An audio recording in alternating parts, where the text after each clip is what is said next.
Headphone lagi bertandang ke kandang Sound Dignity. Kali ini datang dari brand Aune. Aune mungkin pronunciation salah, mohon maaf ya. Aune AR5000. Mungkin dari kalian sudah kena hype-nya dari headphone ini tipis-tipis. Biar gak panjang lebar, kita langsung bumper dulu.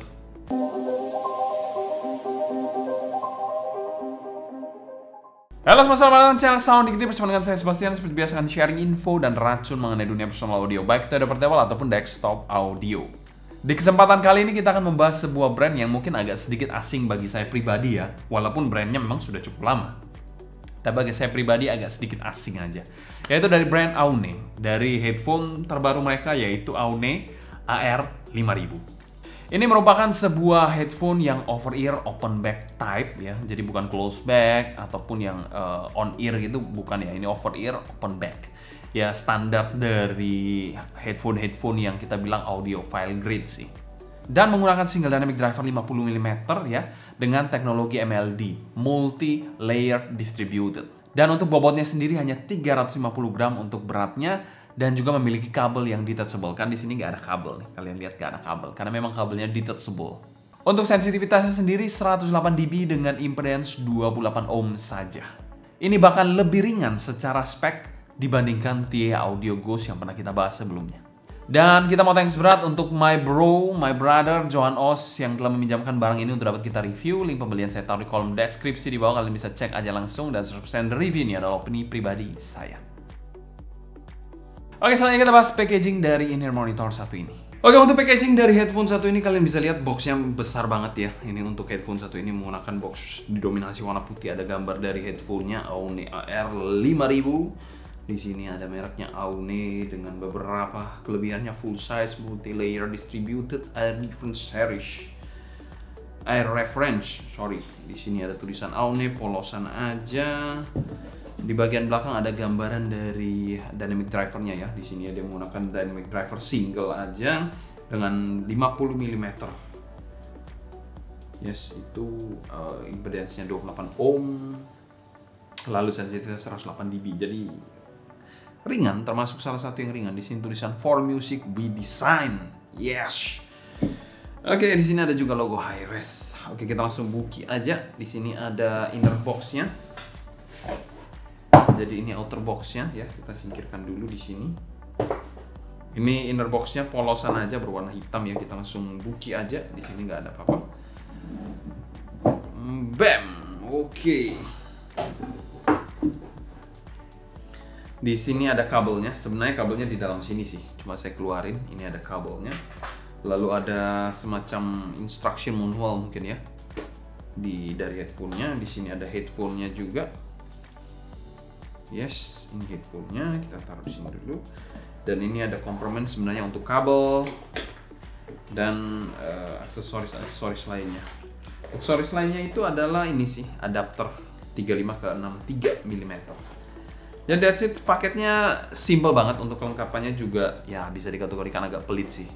Ya, ini kan sudah kelas mid-range, harusnya bisa diberikan case juga di dalam paket penjualannya. Tapi ya nggak tahu, itu pemikiran saya aja. Harusnya bisa karena mungkin itu akan membuka posibilitas yang lebih banyak untuk mungkin melakukan traveling atau apa membawa headphone.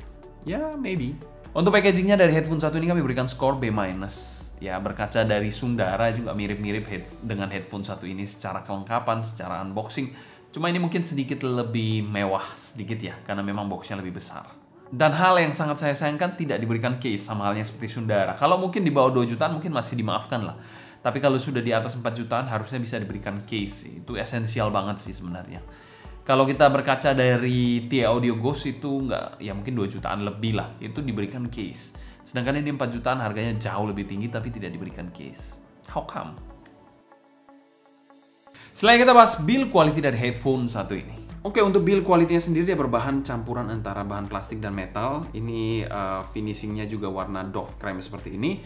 Ini termasuk cukup ringan sih untuk housingnya ya, 350 gram untuk kelas over ear yang cukup gede besar seperti ini.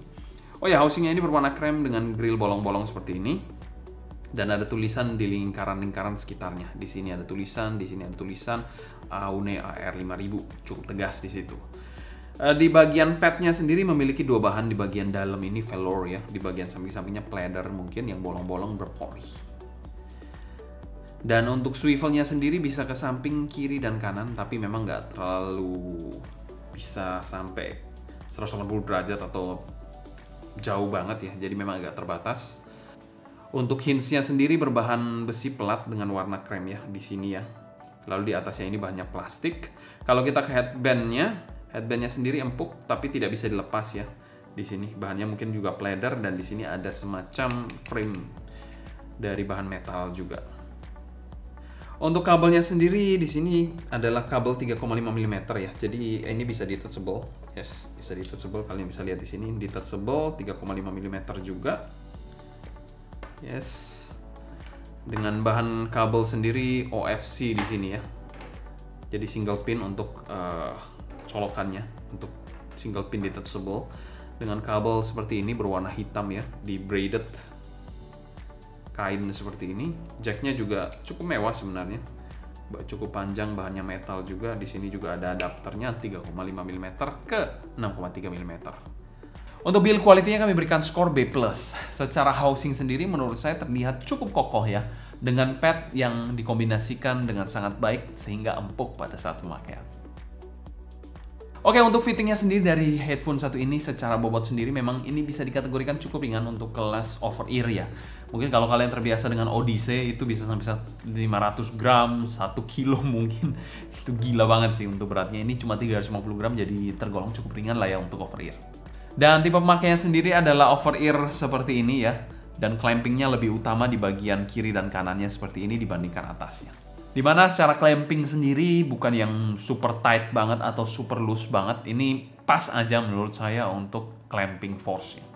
Dan disclaimer di sini kita menggunakan airpad bawaan ya. Jadi kita nggak modif apa-apa atau ganti airpadnya sama sekali. Jadi bawaan semua.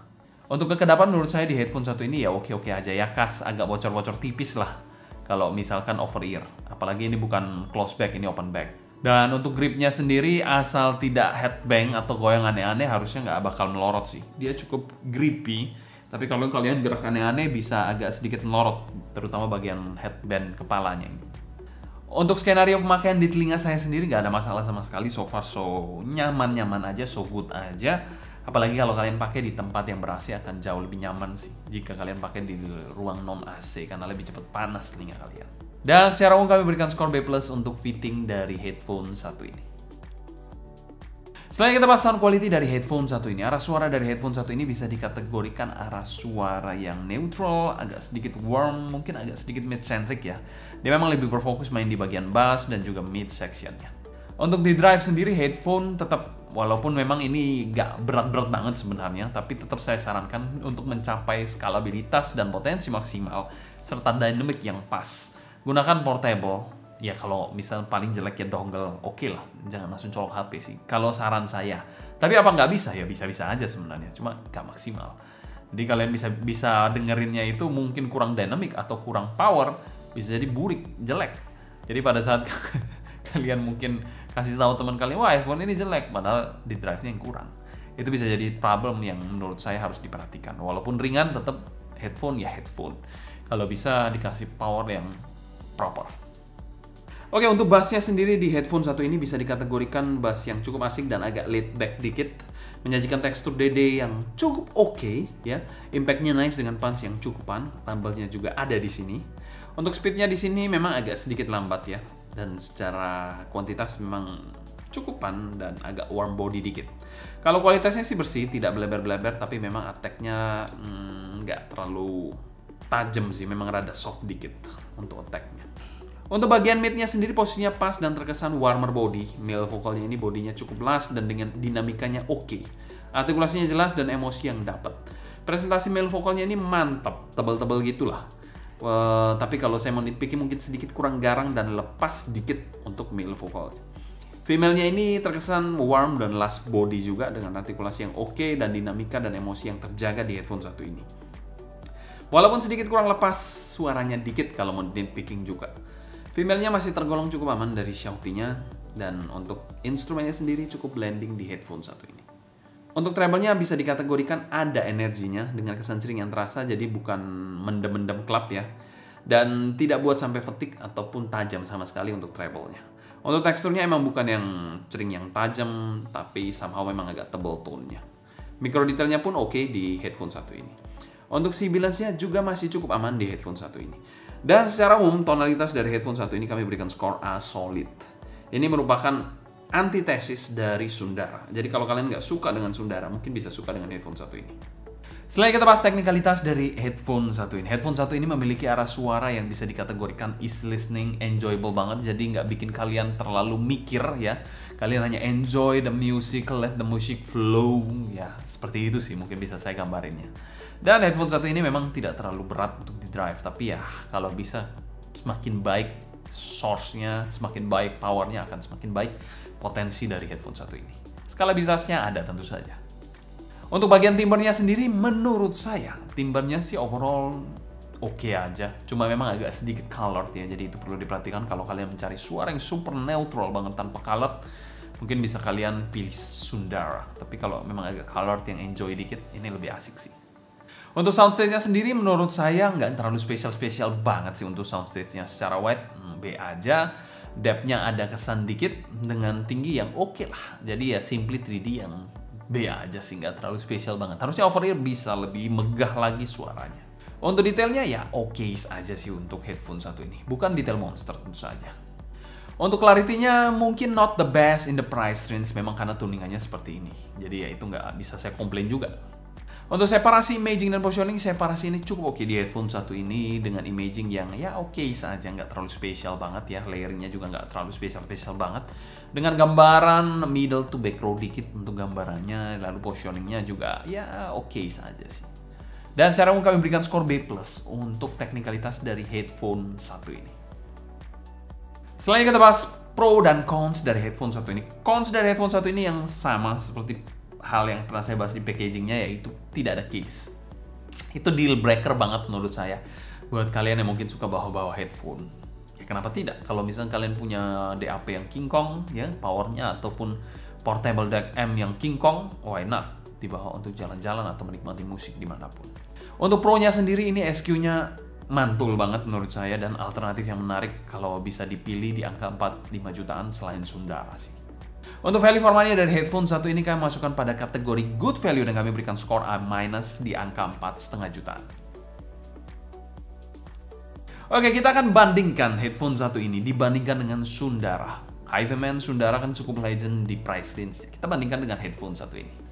Oke, di sini sudah ada dua headphone ya. Di sini ada Sundara ya dan juga AR5000 ya dari Aune. Ya mungkin kalian sudah cukup famous ya untuk Sundara ini. Di sini jelas ya kalau kita bilang drive, lebih gampang di drive di AR5000 ini dibandingkan Sundara.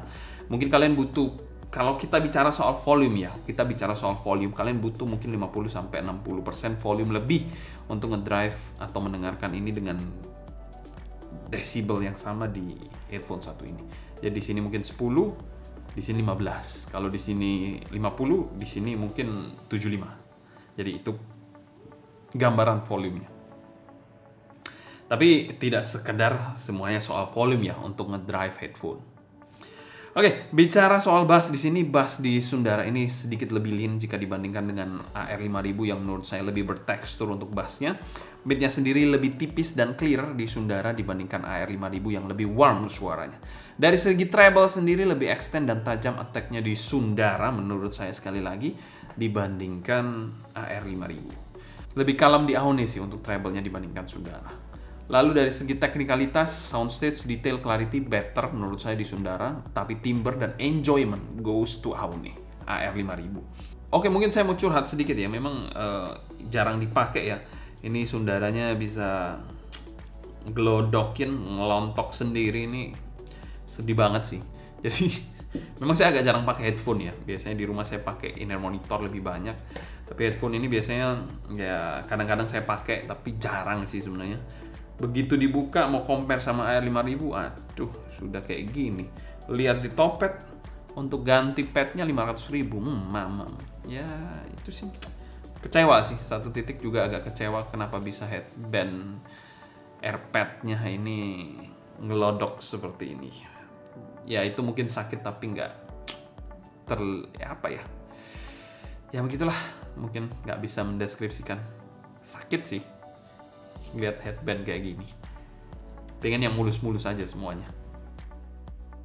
Kesimpulan, AR500 ini bikin saya sedikit goyang iman ya. Tapi untung saya sudah punya HD650 kalau mencari musikalitas headphone ya. Untungnya sudah ada. Kalau belum ada mungkin saya goyang iman sih.